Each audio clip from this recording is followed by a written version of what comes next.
All right, we're live. We're back. What's up, party people? My name is Sunny Ray. Once again, this is the Sunny Ray Show.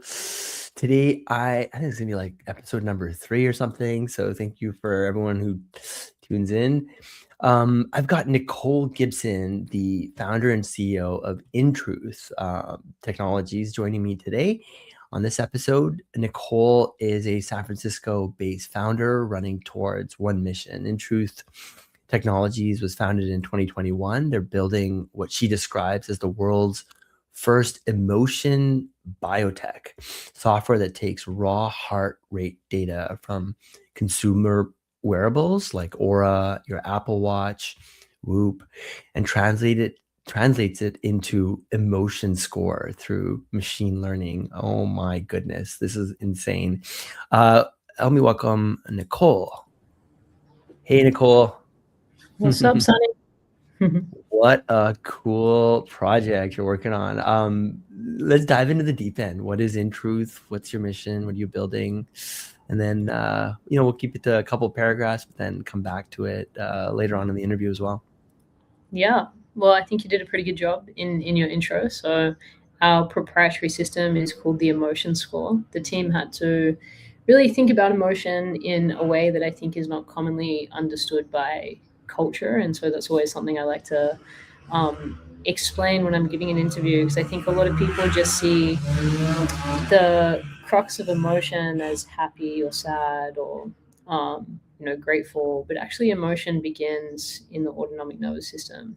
After 100 milliseconds, we're experiencing the first signal of emotion. And one of the powerful things about In Truth is it's able to capture your nervous system's autonomic response through the way you express and regulate that emotion, which is the key driver of your behavior, right? So we're surfacing a level of data that is so foundational to the human experience, but never seen before. And I think, what we're building in truth is kind of like as big a deal as the birth of the fMRI, where we were able to really see the brain for the first time and what that then created in terms of medical breakthroughs.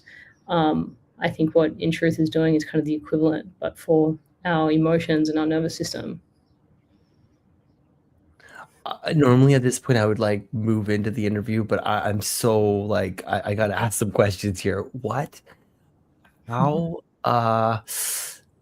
what is emotion? I know it's important. I know, yeah. Is it, so it's, this is my like 2 seconds at it, right? It's like electrical sparks that take off in my mind. They give rise to some sort of chemical reaction that goes throughout my body and makes me feel, whether it be grateful or scared or fill in the blanks, right? But they can be a function of like my surroundings, or they can come from inside of me. Like I can choose to feel something. But ugh, can you just like double click on like what the hell, yeah, like how, and how, what's this like breakthrough that you've had where you're able to tap into our nervous system and figure out that I am feeling something? This is crazy. It is crazy. It's super crazy, and it's the thing that inspires me every day is getting to work with such brilliant minds and scientists on this work. But I mean, you did a pretty good job at explaining the maybe like the rudimentary version of what emotion is. But it's the first autonomic signal that our body produces when we're reacting to a stimulus.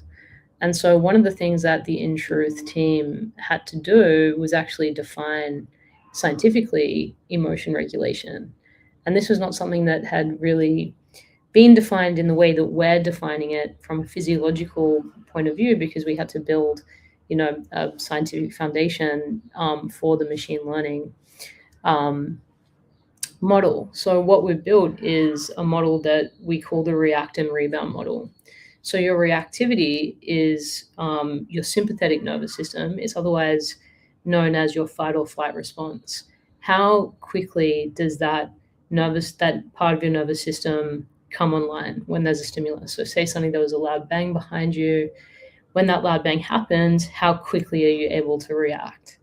And then there's the other side of the nervous system, which is the parasympathetic nervous system, also referred to often as like the rest and digest state. So you have like the accelerator in the car and you have the brake. And this is what we call the rebound, is the brake. And depending on how these two functions of the nervous system are relating to one another and how well they're able to stay in a state of coherence, this is actually going to be the thing that determines your emotional regulation. So that became the scientific thesis of the in truth model that rolls up into the emotion score, and we're able to quantify how much emotional capacity you have, which essentially means like how much fuel do you have in your tank to be able to deal with things that are emotionally challenging or triggering for you, which has huge correlations with well-being outcomes and mental health outcomes, a lot more than static metrics, that are currently available in wearables, but maybe even more fascinatingly, more than the pursuit of just happiness. So, what I mean by that is, I think we have a society that is obsessed with feeling good, feeling happy all the time. You always have to, be happy, otherwise, there's something wrong with you. But what our research shows is actually the opposite. The more dynamic your emotional range, as long as you have the ability to actually regulate that range, this is the thing that correlates um, with positive mental health more than anything. How does one regulate it? Well, awareness is a really good starting point. So you have, we call them phenotypes. So phenotypes are like a archetype of your nervous system. Um, and to put that into a context that's maybe relatable for people, so you have someone that is flipped off in the traffic, for example. They get road rage and they're still fumed about it 5 hours later, and they're still bitching about it in the kitchen at work. And then you have the person that maybe feels uh, activated in that moment, but it's kind of water off a duck's back. They don't really hold on to it, so they have a faster rebound. And then you might even have the person that's not really bothered at all. And depending on where you sit in the sort of examples, will really come down to so many complex things. The conditioning of your nervous system, especially in childhood, the stress load that you're carrying, but all of this can be improved. It's just, I think a lot of the time people are looking in the wrong place. We're told all the time to be less reactive, but really you can't be less reactive because that initial emotional response is autonomic. We can't control it cognitively. It's going to happen. But what we can control and what we can get better at is how effective we are at being able to rebound. And this is something that really practice makes perfect, just like reps at a gym. Being able to take a breath, being able to do more longitudinal interventions over time that actually support regulation. Um, I talk about this a lot. In Truth has a lot of content on some of the exercises and protocols that you can do to improve your nervous system regulation. But once you have a greater grip on your rebound, this is when you kind of become unstoppable. You have a really agile nervous system that is no longer trying to avoid stress. You're able to take on stress, which, say, for people like you and I, we're entrepreneurs, stress is an inevitable part of our life. But that really high functioning entrepreneur is the person that can take on that stress load and regulate that stress load almost simultaneously. So they're metabolizing that stress a lot faster. That's really, really interesting. Um, I have a ton of questions, but let's maybe, I don't know, just take me back. I don't know. I always find, I mean, this topic in itself is just so fascinating, but I find like diving into tech and AI and like business building and money making and all that stuff fall a bit flat unless people know about, the person, right? The why behind it. So can you take me back to kind of the early years in Australia before any of this? Like, what was your home like, and what kind of kid were you? I would say definitely entrepreneur from even the very early days. And when I say entrepreneur in that sense, I kind of define entrepreneur's personality as really high threshold for risk, high tolerance for ambiguity, a desire to solve problems and to be stimulated. That was always me. I went to 8 different schools, which is considerable between Australia and the UK. And I left mainstream school at 14 to go to a performance academy where I majored in theatre. But I had a super unconventional childhood. Like, my dad's a pro gambler. He's a mathematical genius, and that in itself was super unconventional. So it's not like I had this kind of model of the conventional path. But my mom is super risk adverse, so I kind of lived between that tension. But because I was dealing with so much change all the time through my childhood, I think it kind of primed me for the entrepreneurial path. Like, by 17, my greatest fear was ever having a boss, and I've never had a boss. So I must have been really afraid of that. Like, I've always been self-employed, minus like a couple of jobs when I was 14 at the local cafe or whatever that I was getting paid under the table for. But I've never had a real job. I've always started businesses, and there was never a plan B. And that was really defining. So from that perspective, those things really defined my childhood. And then there was also this deep sensitivity, which is also still to this day a very, I guess, complex part of my life experience, because I have this real desire to make impact, but I am very emotionally aware and emotionally sensitive. And as a kid, that was a lot to process, and the world was a lot to process. But my escape was art. When I majored in theater and I had that space to express myself in that way, it always sort of fascinated me that people could come into a performance who were usually very kind of emotionally rigid, not willing to talk about emotion at all, and then for 90 minutes get totally enchanted by a performance. This was always something that was really fascinating. And then they would leave the theater and, the walls would go up again. So I had this fascination with the human condition that ran really deep, and a very intense interest in human emotion and human psychology and behavior. That's super interesting. And then you mentioned that, right, about your theater and whatnot. So how did that still show up in kind of how you lead today? It was really defining in my theory of change, which has never really strayed actually from that path. And for anyone in your audience that knows theatre, there's a type of theatre called Meisner, and that was the form of theatre that I was most connected to. And the premise of Meisner is to be 100% yourself under the given imaginary circumstances. And what it means is it's not actually about acting. It's about reaching for the parts of you that, given these circumstances, would express. And so it gives you this space to really understand who you are beyond the constructs of the identity that you were handed by, your family, your school, your culture. And so by kind of 16, I figured out that identity is not really real. And actually, the thing that we're seeking the most is to be seen. And our theatre director used to get us to do all kinds of, really intense exercises. Like, one of the most, it sounds very simple, but it's actually a very hard thing to do. Most intense was to stand in front of the cohort and basically not perform, not deflect. So you just had to be watched, seen, basically. And if there was any form of deflection, the time would start again. And it's this exercise in just actually letting your vulnerabilities, your insecurities, your discomfort be seen by other people. And getting to experience that at a really young age made me recognize what transformation really is. And I think as a world, we're so obsessed with trying to intervene and trying to, just intervene rather than let things be and really, witness.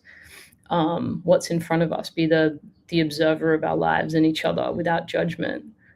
And that really was formative to my theory of change that I took with me through all my businesses, In Truth included. I mean, the tagline of In Truth is um, the window into your inner world. So I've taken that theory of change and just wanted to go deeper and deeper and deeper around what it really means to truly see ourselves. And when we truly see ourselves, my personal experience is profound transformation happens as a result of that. You've also openly written about your teenage years and how they were marked by anorexia. Like looking back, what was actually going on for you underneath that? Yeah, I think the industry is competitive, and it can be hard to sort of delineate something like an eating disorder to one thing. I think it was, it was many things, my disposition as a personality to take things to an extreme and to seek perfection, and, to have extreme diligence, which are all still traits that I have. I've just learned to redirect them in healthier ways, compounded with the amount of change that I went through as a child into my teenage years. Probably deep exploration of identity during vulnerable years of my life, which is a pretty hardcore thing psychologically to go through for any teenager. And and then I was in the performing arts, where I was modeling as well at the time. So it's expected of you to look and be a certain way, and so all of those things compounded, I suppose, to become that experience, which taught me a huge amount about where we're at as a society. And that was really the gift in it for me, because when I was critically ill, and it did get to that point, experiencing the discomfort that the adults in my life had was really, I mean, heartbreaking, but in retrospect, kind of fascinating, because why was that such a confronting thing? And, the answer is because whatever it surfaced for them in their own emotional state was severely dysregulating for them. It was mirroring a fragility and a vulnerability that they weren't comfortable with. And there was a insight that I've also taken with me into all of my my entire career since, which is if we're not comfortable with our own depth as an individual, let alone as a world, we can't help but reject that in someone else. And we have a whole society of people that are basically in that chronic state, that they don't love themselves, they're not comfortable with who they are, they haven't found a sense of inner peace, and just contentment. It's such a rare thing, someone that's truly achieved a level of self-acceptance. So how do you think that plays out? That plays out as not seeing others, not hearing others, rejecting others. And then when you add every other disposition that we're dealing with as a society, you develop, basically a population that's very unwell, which is what we're dealing with right now. And that's definitely in the center of my mind and heart every day as I build this company with my team. What was the moment you knew that you had recovered, and what did you discover about yourself in the process?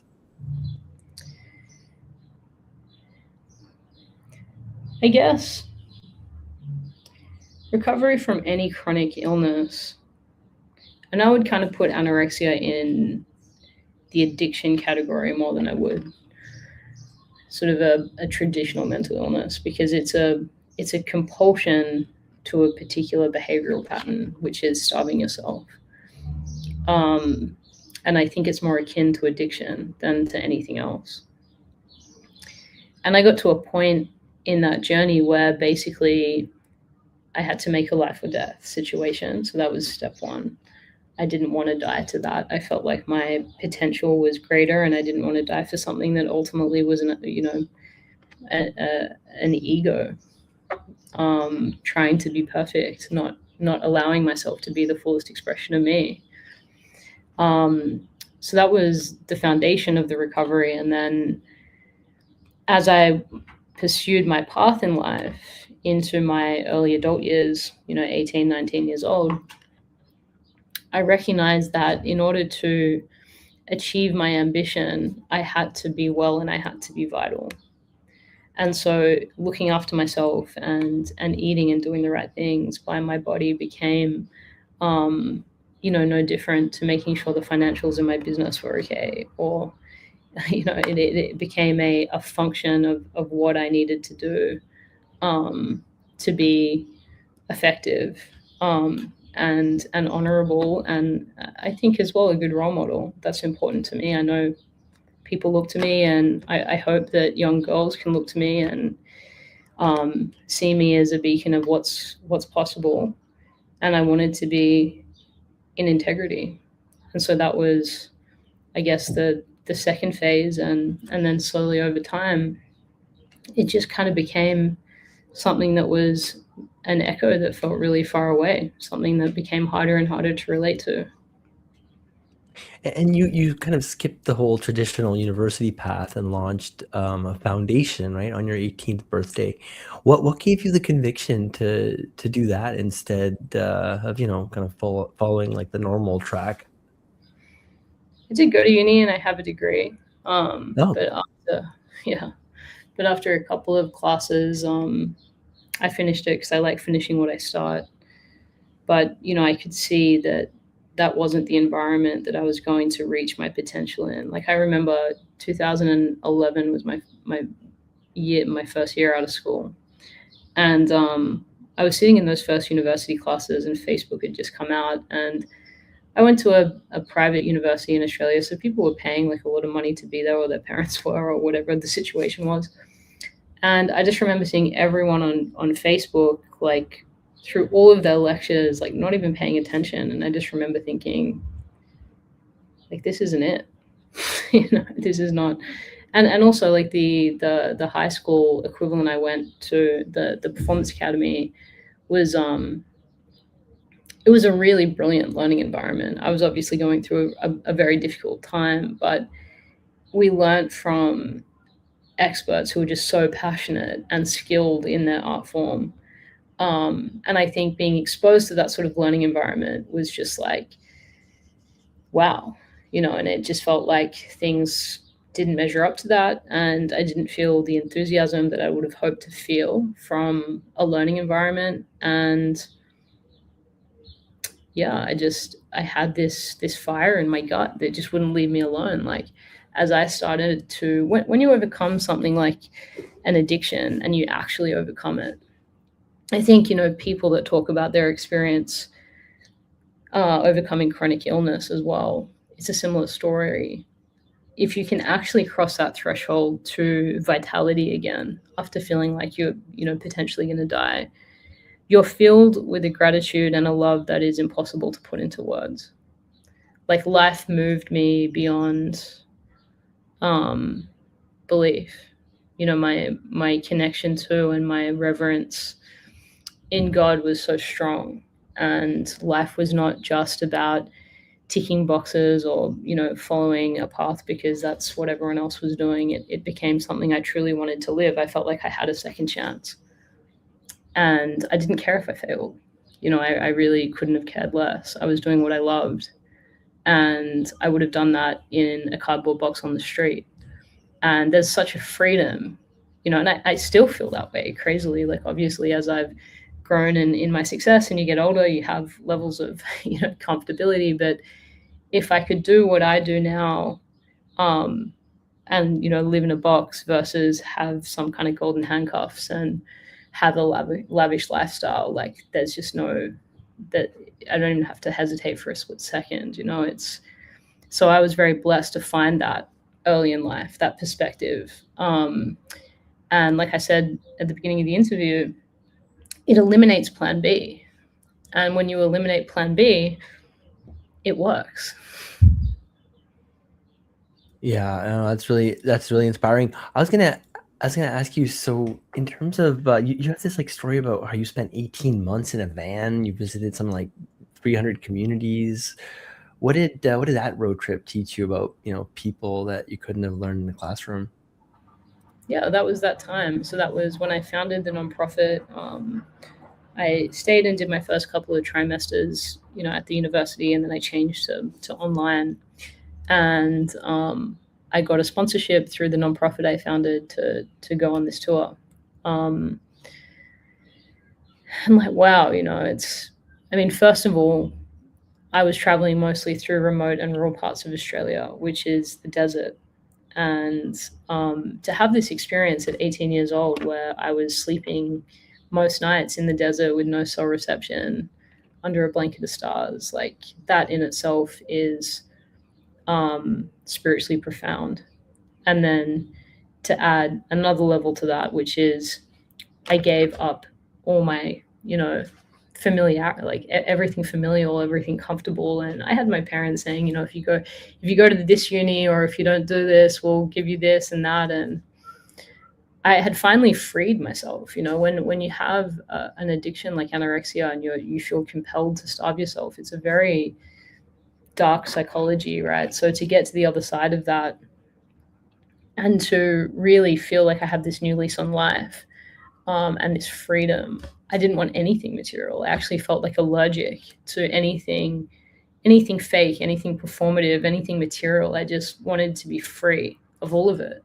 And that time gave me that space to really claim that. And then the third layer was I was in service every day to the young people and to the communities that I was working with. And the format of the tour was I would share some of my story, and I would facilitate circles where other people could share their story.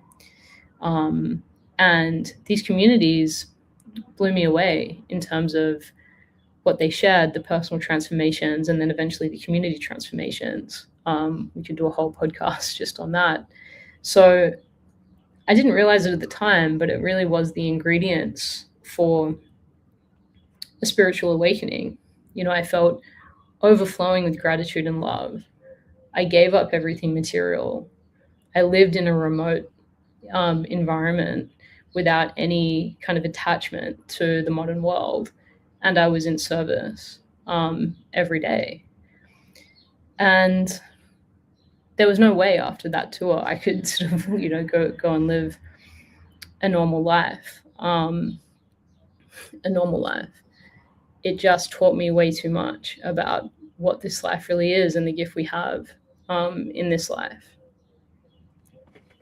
Being appointed the National Mental Health Commissioner at the age of 21 is quite rare. Like, what did sitting in rooms with the Prime Minister and like senior policymakers teach you that prepared you for building a tech company?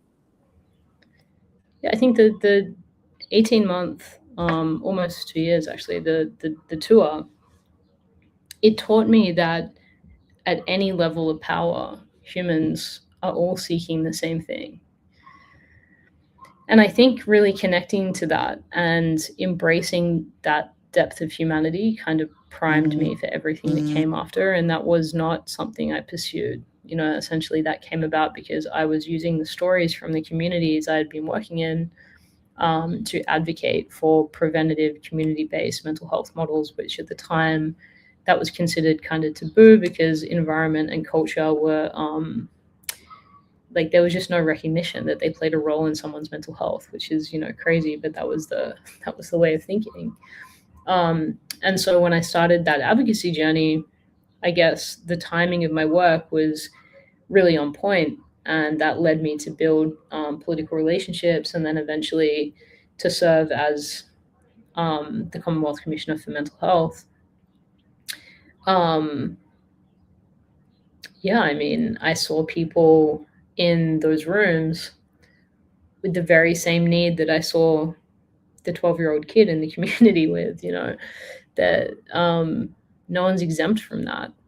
But I also saw a whole lot of human nature, being in that position, not really having strived for that position, but being given it, that can bring out a lot in people that have been working their whole lives, for a role like that. And then I also had a lot of support. Like it was, a strong polarity in that experience. The headline that came out when I was appointed was person or woman, I can't remember, with lived experience appointed onto the National Mental Health Commission. And the reason I bring that up is because, you know, that was such a big deal that someone with a lived experience of a mental health challenge would go on to serve in that role. So I'm just trying to sort of highlight where the conversation was at the time, because the mainstream way of looking at that was if you've had some kind of struggle with your mental health, you would be unqualified to serve in that role. And so being at the beginnings of that change where, you know, today in Australia, there is a whole part, there is a whole section now within our mental health care system um, for consumers, like people that have been a consumer of mental health care and have had some kind of lived experience. Like that is a recognized role that mental health agencies recruit, which I think is brilliant. And I like to think that I was really on the leading edge of that change. You know, my personal belief still to this day, especially now, um, building a company out of, you know, San Francisco in AI, is that we should be designing systems where power vests closest to the people it affects. This to me is a really important part of how we build our future. And my fear actually is that the centralized power I saw then was nothing compared to the centralized power that will be if we allow only a few companies to basically run the world, which is what we're seeing now in technology. So there's a moment, I guess, in every founder's life, right, where the old approach stops working. When did you realize nonprofits and policy like weren't going to solve the mental health crisis at scale? There's a lot to that. um, it shocked me that people working in the nonprofit space were so resistant to collaborating. You know, like everyone wanted their nonprofit and their name to be the one that fixed the mental health crisis. And in the nonprofit space in particular, especially big nonprofits that are government funded and funded by, you know, donations, the sole prerogative should not be competition. I mean, that's why you're a nonprofit. It should be about finding inroads to actually be the most effective at solving that problem, including working with other collaborators. And funding structures should support that collaboration as well, because what ends up happening is a lot of nonprofits fight for funding and then change their really good work to fit funding structures. So there's no continuity. You know, when I was on the commission, I think I saw 3 10-year mental health plans. You know, the irony of that, I was only in that role for 4 years. So to see 3 10-year plans is just, you know, it says everything, right? There's no continuity. So that was a really big issue. And then I saw a lot of people on the front line that had the ability to make personal impact, but you know, nothing about what they were building was scalable, or nothing about how they were serving was scalable. And then I saw the power of policy, but how little translated to the people on the ground in terms of, you know, true. My way of defining impact is someone's heart actually changed? You know, they're waking up tomorrow and living a day that is filled with less suffering. Like that's real change. Um, are we being kinder to each other? Are we more emotionally intelligent? You know, so there were things that policy wasn't able to do, and so there was this big disconnect. And I would obsess over this because I had served in both roles. I'd been the person in communities facilitating, you know, humans face to face, and now I had that visibility at the higher echelons, and it was this real conflict in me because I was like, these things actually need to come together, but it became clearer and clearer to me that it was going to be a really long slog if I tried to build that bridge in that way, which is, I guess, where technology started to become a really compelling idea. So you said that emotion drives 80% of human decision making. When did that idea first click for you, and where does the science behind it come from? Yeah, 80 to 90%. Um, this was clear to me when I was a kid. I mean, I didn't know the science that I know now, but as I started learning theater, if you weren't primed, as a performer, you weren't believable. Like if you weren't feeling what you wanted your audience to feel, you weren't believable. And that teaches you so much. It teaches you so much about where our energy really comes from, how we actually connect through that authenticity. Um, and the amount of mastery that would take as a performer to have that level of kind of regulation and agility in your own nervous system. And then when I moved into storytelling and facilitation work, if I would be kind of holding space for someone in one of my workshops, for example, when I was on the road, and someone was sharing their story and telling something truthful that they never said out loud before, and what that would do to their physiology, how overwhelming that would be to the physiology. And I would notice then that my work in supporting that person would be to help them actually breathe through it and to calm the body down so that they could allow that emotion to move through without the restriction. And that's what actually created the healing. Um, and so, I guess what we're building it in truth is that mirror that I was in more of an analog way. That's what I hope we're now able to build at scale so that everyone has access to that, not to supplement human connection at all, because I don't think that's possible. Um, but a lot of us find it difficult to reach into ourselves and to understand what's really going on. We're dealing all the time with these anxieties and this feeling of overwhelm and internal insecurities that are preventing us from actually being able to be still with ourselves, which is what needs to happen if you want to evolve. Yeah, so I guess double click on the whole thing, right? So someone's wearing an Aura ring. What is your software doing with their heart data that the ring isn't? Yeah, so the two parts of the nervous system that I was explaining, if you have a sympathetic activation, you're going to see patterns in your heart rate changing. And if you have good parasympathetic rebound, you're going to see fluctuations, sort of strong fluctuations in your HRV, hopefully, moving north.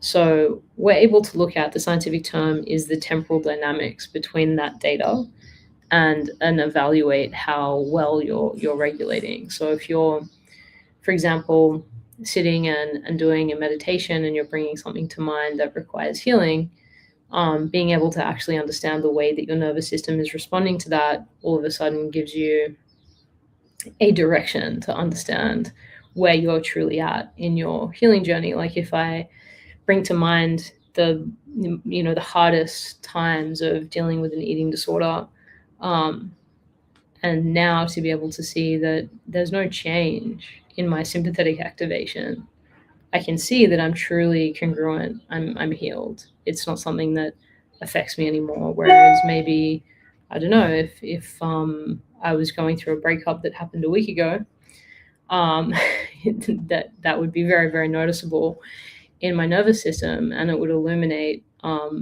the work to be done, and help me understand how to kind of regulate from that experience. Because a lot of the time, we just get told these arbitrary things about healing, like, oh, time heals all. Sure, but do you really want to wait 10 years or 20 years to get over that thing that happened to you? Like, there are better, more effective ways, and I think we just haven't had the tools to process fully. If you see an animal that gets shocked, they process it immediately, and we should too. Like, given our natural, being given permission to be in our natural state. But a lot of us feel very shut down because of all the conditions that we've been exposed to societally. And I think in truth is just a way to like relearn what was maybe taken away from you in your adulthood. So you're building an emotion language model. How is that different from the large language model that everyone's talking about? So it combines basically all the context data and any data that you give it. So context data like your calendar, like meeting transcripts, if you want to give it that, geolocation, and then if you talk to in truth like a coach, it's synthesizing all of that data and it's combining it with our emotion score and starts to build this really incredible flywheel of understanding how your subjective experience of life matches with your actual physiology, with your nervous system, which is, of course, that's a very different thing to just talking to a large language model. It's really interesting. But, data sovereignty is a recurring theme in your work. So who owns the emotional data, and why does that matter more than people realize?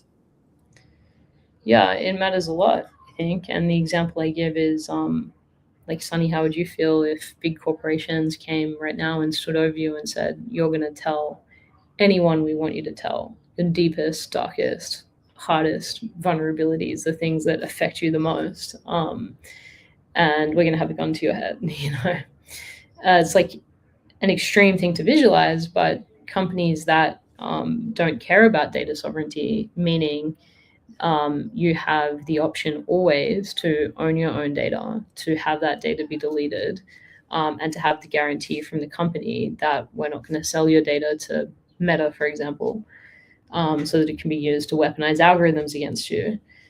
Um, if you don't choose companies that have that ethos, especially with the landscape of where biotech is going in AI, it can get dystopian very quickly because um, there's one direction, which is, let's call it precision medicine, the direction where all of your data can truly be used to build stronger mental, physical, emotional, spiritual health, or it will be precision marketing, which is to trigger you and to build insecurities and to market to you in the perfect moments at the perfect times. Um, and that's what will happen, with companies that are basing their valuation on the identification data that they're collecting and the ability to resell that to brokers. Critics argue that emotion recognition has bias problems and weak science behind it. What's your kind of strongest answer to that pushback? Yeah, I mean, there's a lot of ways of measuring emotion recognition, right? I think as a team, we're pretty convinced that things like facial recognition are a subpar way of trying to understand emotion. Like, yes, there are micro expressions and things, but we all know, if you're talking to a Russian versus an Italian, the the type of micro expressions and the facial expressions are very different, right? So that kind of emotion detection, I would say, is not the strongest. What we're doing is looking at the nervous system's ability to regulate. That's a tried and tested, scientifically sound thesis. We've just built a translation system that allows that to now be in the hands of the consumer. But the science there is unquestionable. So you guys have raised what, like $9.5 million. What did you learn raising in the U.S. versus, let's say, the Australian kind of capital environment? Um, yeah, I mean, Australia is a small country, right? I'd say the propensity for risk is not there. A lot of investors who will say they're early stage investors, they'll say that they invest in pre-seed, for example, but then the expectation on the startup is like Series A level expectation. So you can see that that's a environment that is conservative by nature. a lot of money in Australia has been made in property. So as a country, the return expectation is more modest in that sense. And I think that's reflected in the risk appetite. 30 to 40% of venture capital globally, I think, is deployed in Silicon Valley, right? So just as a point of comparison, it's considerable. Um, and I think just culturally, America is very different to Australia in these ways, and even Europe. Um, I really enjoy capital raising in Europe. It's probably my favorite place to build relationships with investors because I like just the general ethos around how a lot of businesses have been built in Europe. So it's my personal preference, but everywhere has pros and cons. But I'd say Australia is just it's not a big global player in that way. Amazing. So, Nicole, I guess final question: if In Truth wins, right? What does the world look like in 10 years? Can you paint that picture for me, and then just maybe mention your guys' website and also where you're, blogging or LinkedIn or wherever it is that you're sharing your thoughts regularly? Sure. In a decade, yeah, I would hope that your inner world becomes one of the most important data points in how we design global systems. So rather than building work environments that burn people out, building work environments that truly support people to thrive. Same with healthcare systems, same with education systems. I think the reason that this hasn't existed before is we haven't had the data to understand how to inform that design process. Now that we do, I think there's so much potential. It's almost overwhelming to bridge the inner and outer worlds, and for that to feel frictionless and intuitive rather than feeling like you're constantly fighting the outer world. We want to create an experience where it feels like you're truly in harmony. I love that. Cool. Well, Nicole, this has been a really, really interesting interview. With that, I'm going to bring this one to a close. Thank you all for tuning in. And yeah, for everyone, I guess in the future, till next time. Oh, and stream.